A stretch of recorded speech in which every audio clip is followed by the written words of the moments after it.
Canine dog refuses Halloween treat. What's inside sparks FBI response. Everyone thought it was just Halloween jitters. A haunted hallway, spooky lights, and a few fake cobwebs.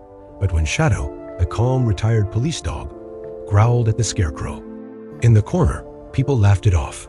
Just part of the fun, they said. Even when the lights flickered and something inside the prop made a strange clicking sound, no one paid attention.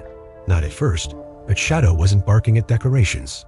He was warning them about what or who was hiding behind the mask, and it all started that Friday afternoon. At Halcyon Middle School, October was serious business, especially Halloween. Every year, the gym transformed into the Night of Shadows, a full haunted house built by volunteers, teachers, and a new trauma consultant named Julian Lake. Julian was charming and full of ideas. He brought fog machines, sound effects, and even real actors from the community theater to help. Everyone loved him. He even wore a long black cloak and carried a fake axe for his role as the Headless Horseman. But not everyone was fooled. Shadow, the German Shepherd, wasn't like other dogs. He had once worked with the police to find hidden devices and protect big crowds. After retiring, he became a therapy dog at the school, helping students who had panic attacks or trouble focusing. Most days, he napped in the reading room or walked quietly beside Officer Cleo Vance. That Friday, Cleo was checking the setup for the big event. She wore her usual navy vest and walked with Shadow through the darkened gym. Students weren't allowed in yet, just staff and volunteers making final touches. Hanging bats, glowing jack-o'-lanterns, and tall mirrors lined the path to the final hallway. Everything seemed normal, until they reached the far corner near the final room. Shadow stopped, not like a dog who's curious, like a dog who knows something is wrong. His ears perked, his nose twitched, he growled low and deep. Cleo tugged the leash gently. "It's just a prop, buddy," she said. But Shadow didn't move. He stared at a scarecrow leaning against the wall. It had a burlap face, black stitched eyes, and a wide smile painted in red. It looked harmless, silly, even. Then the lights above flickered. At first, no one noticed, but Shadow did. His growl grew louder. Then he barked, sharp and fast. People nearby turned their heads. "Is he okay?" asked Mr. Layton, the janitor. Cleo frowned. "He's never done this before." Julian walked up, laughing nervously. "Must be the fog machine," he said. "Some dogs don't like the smell." Shadow barked again, this time lunging toward the scarecrow. Cleo held him. "Back with both hands, easy," she said. "Shadow, heel." That's when Cleo noticed something odd. A faint buzzing noise, like a wire humming. It was coming from inside the scarecrow. She stepped closer, careful not to spook Shadow more. She reached behind the prop and felt a small box taped to the frame. It was warm. "What is this?" she whispered. She pulled it loose. It wasn't part of the Halloween display. It was a motion-triggered device, the kind used in security systems, and taped underneath it, barely hidden, was a folded piece of paper. Cleo unwrapped it. Her breath caught. It was a list of names. At the top, targeted H. Below, it were 6 names. All students, all from Halcyon Middle School. And one of them stood out. Talia Riss. Cleo felt cold. Talia was a quiet, shy 11-year-old who hadn't spoken since the start of the school year. She always clung to Shadow during lunch or hid in the library. Nothing about her said target. Cleo looked up. Julian had stepped back, his smile stiff. "I think we need to shut this down," Cleo said, her voice firm. Julian raised his hands. "Wait, it's probably just leftover tech from last year's event." "This wasn't here last year," Cleo said. "And these aren't just any names." Shadow growled again.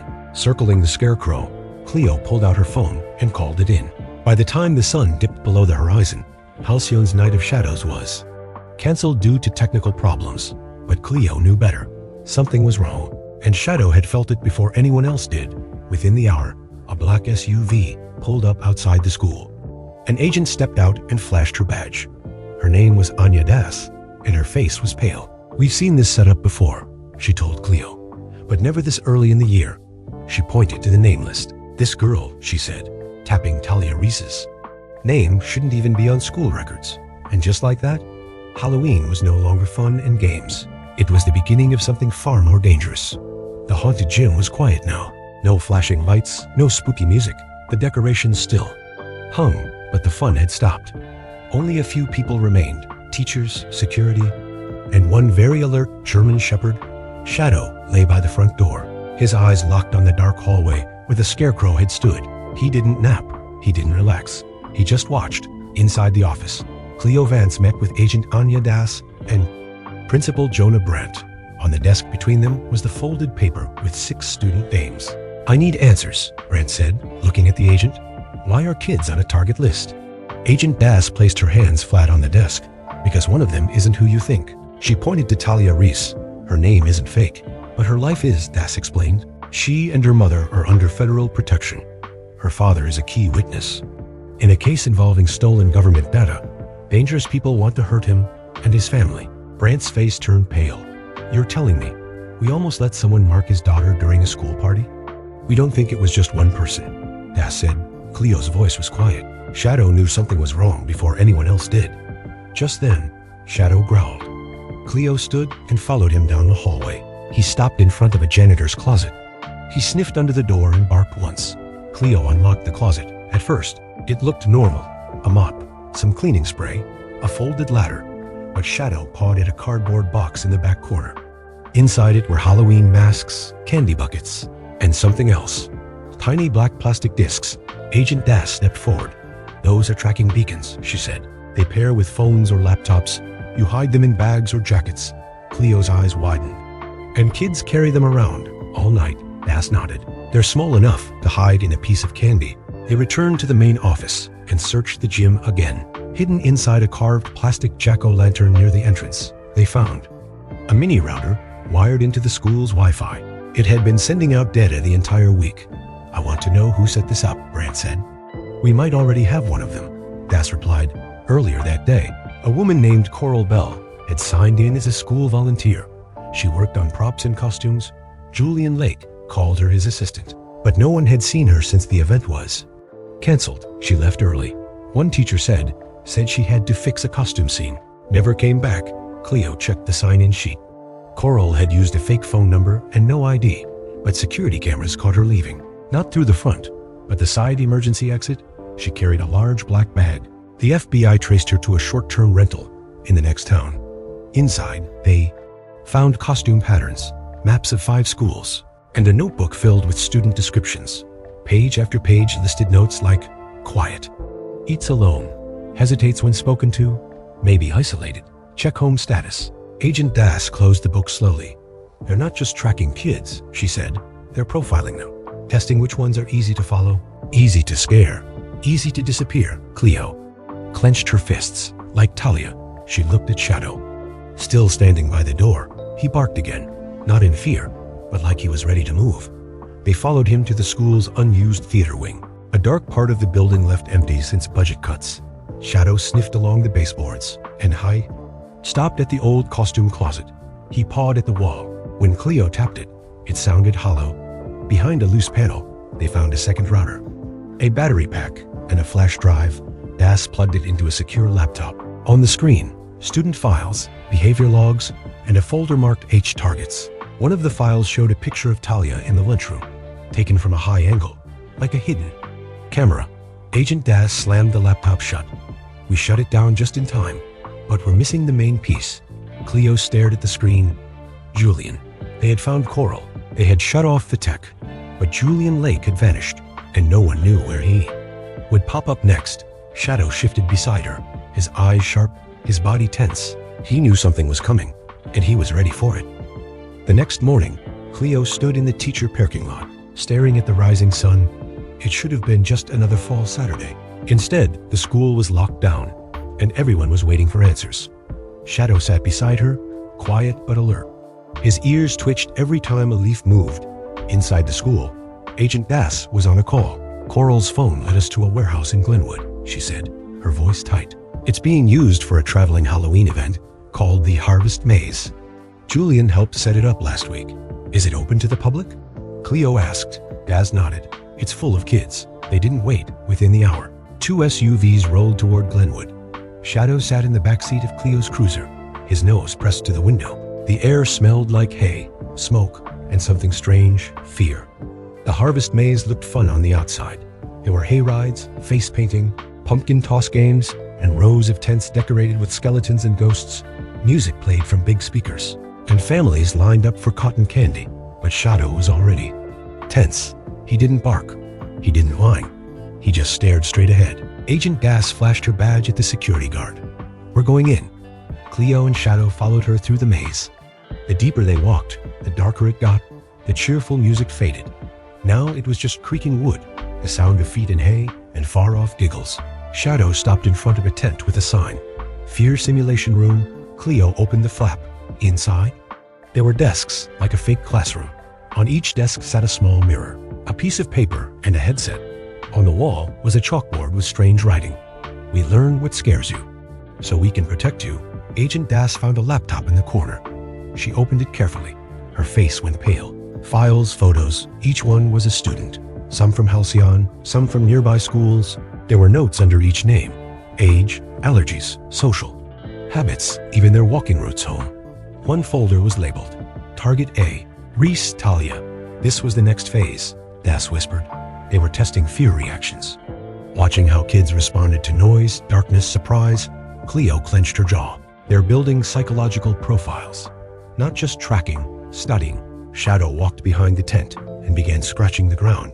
Under the straw, they found hoodie, small, gray, with a Halcyon patch on the sleeve. The tag inside read Room 12 Reese. They weren't just following Talia. They had her clothes. "Where's Julian?" Cleo asked. Das held up Coral's burned phone. The last ping was 10 miles north. "He may still be nearby." They raced to the location, an old farmhouse used as a storage site for the maze. The barn was empty, except for crates of costumes, speakers, and light equipment. Cleo checked the attic. What she found made her freeze. A photo board, covered in Polaroid pictures of children. Some were laughing, some looked scared. Some were wearing Halloween costumes from that morning. One photo showed Talia, sitting next to a jack-o'-lantern, taken inside Halcyon. 2 days before the Scarecrow event, Cleo called out, "He's been watching them longer than we thought." Shadow barked downstairs. Cleo ran down. He was at a cellar door, pawing at the edge. Growling now, Cleo kicked it open. Inside, the crawl space. A man in black clothing, holding a camera and a laptop. Julian Lake. He looked up, startled. "You're too late," he said, trying to stand. Shadow lunged, not to bite, but to block. He pinned Julian to the corner with his body. Growling low, Julian dropped the laptop and raised his hands. "He's trained too well," he said. "You won't get anything out of me." Agent Das appeared behind Cleo, her gun drawn. "We don't need you to talk," she said. "We've got everything we need outside." Parents still laughed and played. No one knew how close they were to danger. Inside the dark crawl space, Cleo knelt beside Shadow. "You did it," she whispered, stroking his fur. "You found him." Shadow didn't wag his tail. He just stared at Julian, as if waiting for one more trick. But the game was over, or so they thought, because as they collected the files, Agent Das found one. More list. It didn't have 6 names. It had 12, and only half had been found. Shadow turned to the door, ears still sharp. Somewhere out there, someone else was still watching, still waiting. And Halloween night wasn't over yet. It was Halloween night, but there were no costumes at Halcyon Middle School. No lights, no music, no candy buckets or laughing kids. Just quiet halls, locked doors, and federal agents are checking every room. Julian Lake had been arrested, and the files from the Harvest Maze were being stored at the FBI's local office. Everyone hoped the worst was over, but Agent Das wasn't so sure. She stood in the school library, staring at the new list they'd found. In the farmhouse, 12 names. 6 had already been matched to known targets. The other 6? Still unknown. "These aren't just local kids," she said to Cleo.